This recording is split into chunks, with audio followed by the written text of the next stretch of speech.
Assalamualaikum warahmatullahi wabarakatuh. Salam sejahtera bagi kita semua dan salam pramuka. Sebelumnya, saya adalah perwakilan dari Cakrawardaya Gugus Depan 03 073 03 074, Pangkalan SMP Negeri 13 Madiun. Pada materi episode ke-6 ini, saya akan menjelaskan tentang sejarah pramuka. Simak penjelasan setelah ini. Gerakan pendidikan kepanduan di tanah air sudah muncul sejak zaman Hindia Belanda. Pada 1912, dimulai latihan sekelompok pandu di Batavia, nama Jakarta pada masa penjajahan Belanda, yang kemudian menjadi cabang dari Nederlands Pathfinders Organisatie atau NPO. 2 tahun kemudian cabang tersebut disahkan berdiri sendiri dan dinamakan Nederlandland Indische Pathfinders Vereniging atau NIP, atau Persatuan Pandu-Pandu Hindia Belanda. Pada saat itu, sebagian besar anggota NIP adalah pandu-pandu keturunan Belanda. Namun, pada 1916 berdiri suatu organisasi kepanduan yang sepenuhnya merupakan pandu-pandu Bumiputra. Adalah Mangkunegara VII, pemimpin Keraton Solo yang membentuk Javaans Pathfinders Organisatie. Setelah itu muncul organisasi kepanduan berbasis agama, kesukuan dan lainnya.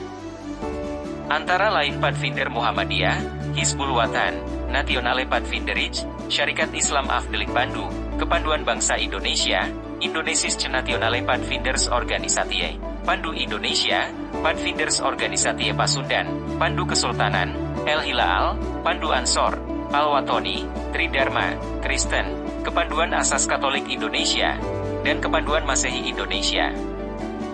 Kepanduan yang ada di Hindia Belanda ternyata berkembang cukup baik. Hal itu menarik perhatian pula dari Bapak Pandu Sedunia, Lord Baden-Powell, yang bersama istrinya, Lady Baden-Powell, dan anak-anak mereka, mengunjungi organisasi kepanduan di Batavia, Semarang, dan Surabaya, pada awal Desember 1934. Para pandu di Hindia Belanda pernah pula mengikuti Jambore Kepanduan Sedunia. Bila pada Jambore Sedunia 1933 di Hungaria hanya sebatas pada kunjungan delegasi kecil untuk menyaksikan kegiatan akbar itu, maka pada Jambore Sedunia 1937 di Belanda, ikut pula kontingen pandu Hindia Belanda yang terdiri dari pandu-pandu keturunan Belanda, Bumiputra khususnya dari Batavia dan Bandung, lalu dari pandu Mangkunegaran, dari Ambon, dan sejumlah pandu keturunan Tionghoa dan Arab. Sementara di dalam negeri, kegiatan perkemahan dan jambore kepanduan juga diadakan di sejumlah tempat. Di antaranya pada 19 hingga 23 Juli 1941 di Yogyakarta berlangsung All Indonesian Jambore atau Perkemahan Kepanduan Indonesia Umum. Pada 27 hingga 29 Desember 1945 berlangsung Kongres Kesatuan Kepanduan Indonesia di Surakarta.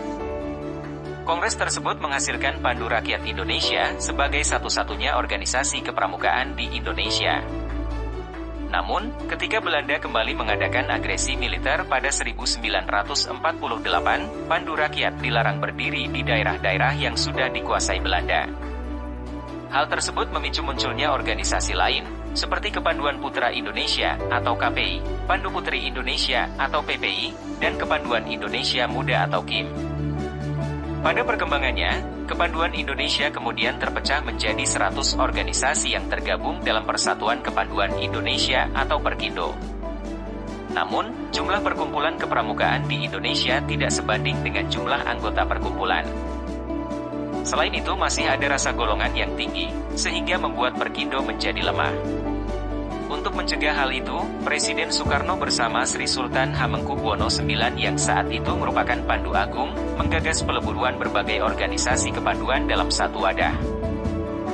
Hal itu pertama kali diungkapkan Presiden Soekarno ketika mengunjungi perkemahan besar Persatuan Kepanduan Putri Indonesia di Desa Semanggi, Ciputat, Tangerang, pada awal Oktober 1959. Presiden kemudian juga mengumpulkan tokoh dan pemimpin gerakan kepanduan di Indonesia.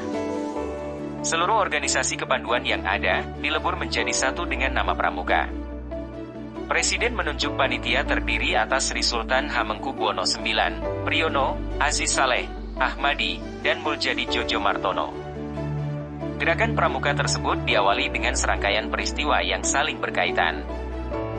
Pada 9 Maret 1961 diresmikan nama Pramuka dan menjadi hari tunas Gerakan Pramuka. Pada 20 Mei 1961, diterbitkan Keputusan Presiden Nomor 238 Tahun 1961 tentang Gerakan Pramuka dan momen tersebut dikenal sebagai Hari Permulaan Tahun Kerja. Pada 20 Juli 1961, para wakil organisasi kepanduan Indonesia mengeluarkan pernyataan di Istana Olahraga Senayan untuk meleburkan diri ke dalam organisasi Gerakan Pramuka, sehingga disebut sebagai Hari Ikrar Gerakan Pramuka. Setelah itu, pada 14 Agustus 1961, Gerakan Pramuka diperkenalkan secara resmi kepada masyarakat luas dalam suatu upacara di halaman Istana Negara. Ditandai dengan penyerahan panji Gerakan Pramuka dari Presiden Soekarno kepada Sri Sultan Hamengkubuwono IX yang juga menjadi ketua pertama Kuartir Nasional Gerakan Pramuka. Panji itu lalu diteruskan Sri Sultan Hamengkubuwono IX kepada suatu barisan defile yang terdiri dari para pramuka di Jakarta, dan dibawa berkeliling kota. Tanggal 14 Agustus itulah yang kemudian ditetapkan sebagai Hari Pramuka dari dirayakan seluruh pramuka setiap tahunnya. Baik, itu saja yang dapat saya sampaikan. Saya selaku pemateri pada materi kali ini, mengucapkan terima kasih dan sampai jumpa. Wassalamualaikum warahmatullahi wabarakatuh.